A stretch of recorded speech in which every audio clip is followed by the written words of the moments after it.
بسم اللہ الرحمن الرحیم۔ السلام علیکم ورحمۃ اللہ وبرکاتہ۔ ناظرین، آپ کو اپنے channel Ali Raza T V میں خوش آمدید کہتا ہوں۔ آج میں آپ کو حضرت عباس غازی عباس علمبردار کے قبر اقدس کا سرداب اور یہاں کھڑے پانی کی حقیقت کے بارے میں بتاؤں گا، جو کہ صدیوں سے غازی عباس رضی اللہ تعالیٰ عنہ کے ذرے مبارک کے گرد چکر لگا رہا ہے۔ ویڈیو شروع کرنے سے پہلے میری تمام دوستوں سے گزارش ہے کہ ویڈیو کو پورا دیکھا کریں، ویڈیو کو زیادہ سے زیادہ شیئر کیا کریں اور ہمارے چینل کو سبسکرائب کر دیں۔ اس سے آگے اگر آپ کو کسی بھی چیز کے متعلق کوئی اسلامی واقعہ یا کوئی اس طرح کا اسلامی حدیث آپ کو جاننا ہو تو آپ مجھے کمنٹس میں بتا سکتے ہیں۔ ناظرین، حضرت عباس غازی عباس علمبردار کے قبر اقدس اور سرداب کے گرد جو پانی کھڑا ہے وہ صدیوں سے آپ کے ذرے مبارک کے گرد جمع ہے، اور آج تک نہ اس پانی میں بدبو پیدا ہوئی اور نہ ہی کھارا پن پیدا ہوا۔ حالانکہ عراق کے اندر زیر زمین موجود پانی تقریباً سب جگہ پر ہی نمکین، کھارا اور پینے کے قابل نہیں، لیکن حضرت عباس رضی اللہ تعالیٰ عنہ آپ کے قبر اقدس اور قبر اقدس والے سرداب میں موجود پانی انتہائی شفاف اور خوش ذائقہ ہے، اور اتنی مدت گزر جانے کے باوجود اس پانی کی رنگت اور ذائقے میں کوئی فرق نہیں آیا، اور بہت زیادہ پانی وہاں سے لینے کے باوجود بھی یہ پانی نہ کم اور نہ ختم ہوا ہے۔ اگر ہم اس پانی کے راز کو جاننا چاہتے ہیں تو ظاہری طور پر تو اس پانی کا راز ابھی تک کسی کو معلوم نہیں ہوا کہ کیوں یہ پانی یہاں صدیوں سے جمع ہے۔ اس پانی کا راز بس خدا اور اس کے خاص بندے ہی جان سکتے ہیں۔ اس راز کے متعلق آج کی اس ویڈیو میں آپ کو بتاؤں گا۔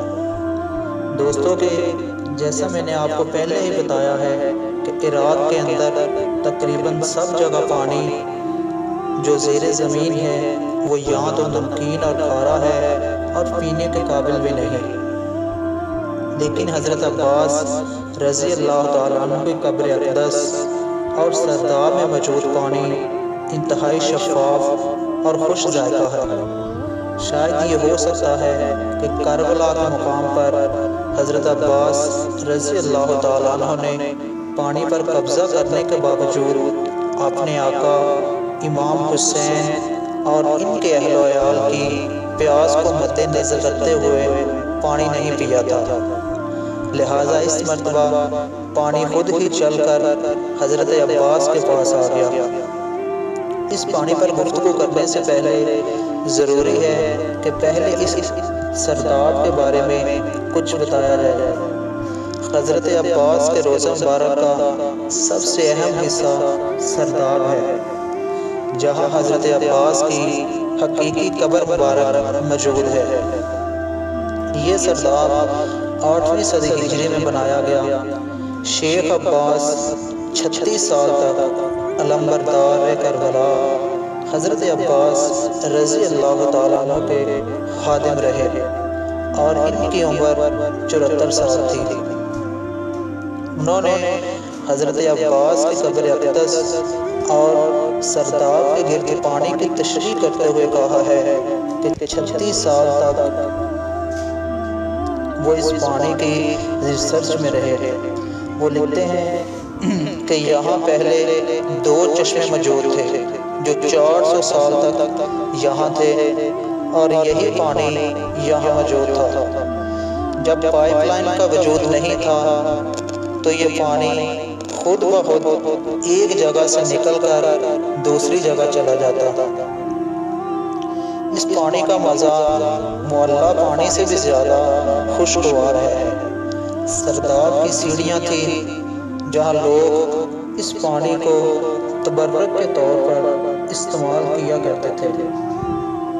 اور حیران کن بات تو یہ ہے کہ یہ پانی سردیوں میں خود بخود گرم اور گرمیوں میں خود بخود سرد ہو جاتا ہے، لیکن خدا سے باخبر ایک شخص آیا، اس نے حضرت عباس رضی اللہ تعالیٰ عنہ کے حرم میں درار پیدا ہونے کا بہانہ بنایا اور کہا کہ وہ امتحان کرنا چاہتا ہے یہ پانی کہاں سے آتا ہے۔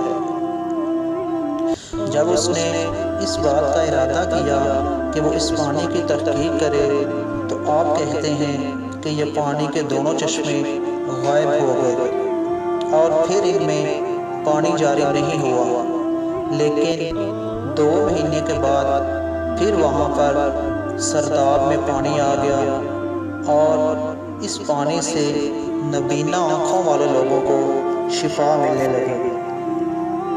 ناظرین، یہ اللہ تعالیٰ کے خاص بندے ہوتے ہیں کہ جن پر اللہ تعالیٰ اپنا انعام کرتا ہے۔ آپ لکھتے ہیں کہ 50 سال تک اس پانی کی سطح میں کوئی کمی نہیں آئی، نہ تو یہ پانی کم ہوا اور نہ ہی یہ پانی زیادہ ہوا، بلکہ 50 سال تک یہ ایک ہی سطح پر کھڑا ہے۔ شیخ عباس نے کہا کہ اگر پانی 10 دن تک کسی جگہ رکا رہے تو وہ پانی سڑ جاتا ہے، لیکن یہ پانی غرودی دروازہ بند ہونے کے باوجود گلاب کی طرح معطر اور خوشبودار ہے۔ ناظرین، ہم نے اکثر مشاہدہ کیا ہے کہ اگر کسی جگہ کوئی پانی کھڑا ہو تو چند گھنٹے یا کچھ دنوں بعد وہ پانی یا تو کم ہو جاتا ہے یا اس پانی میں بدبو اور سڑن پیدا ہو جاتی ہے، لیکن حضرت عباس رضی اللہ تعالیٰ عنہ کے سرداب اور قبر اقدس والا پانی 400 سال گزرنے کے باوجود بھی گلاب کی طرح خوشبودار اور شہد کی طرح میٹھا ہے، جبکہ عراق میں پانی زیر زمین پانی نمکین، کھارا اور پینے کے قابل نہیں۔ اس نے کہا اگرچہ یہ پانی راکب ہے، اس کے رنگ میں کوئی فرق نہیں پڑتا۔ اس کی دوسری خصوصیت یہ ہے کہ یہ پانی حضرت عباس رضی اللہ تعالیٰ عنہ کی قبر سے بلند ہے، لیکن پانی قبر کے ارد گرد دیواروں سے ہو کر آج تک قبر اقدس کے اندر داخل نہیں ہوا۔ آپ یہ حساب لگائیں کہ اللہ تعالیٰ کا یہ کتنا ہی عظیم معجزہ ہے کہ پانی قبر سے بلند ہو اور قبر اقدس میں ہی داخل نہ ہو، لیکن اب تک اس پانی میں نہ بدبو پیدا ہوئی اور نہ ہی ثقافتیں پیدا ہوئی۔ ناظرین، حضرت عباس علمبردار کا یہ معجزہ ہے اور اللہ تعالیٰ کی طرف سے یہ واضح پیغام ہے کہ اہل بیت کی پیروی لازمی ہے اور اہل بیت برحق تھے۔ تو دوستو، دوبارہ حاضر ہوں گے پھر کسی نئے ٹاپک کے ساتھ، تب تک مجھے اجازت دیجیے۔ اللہ حافظ۔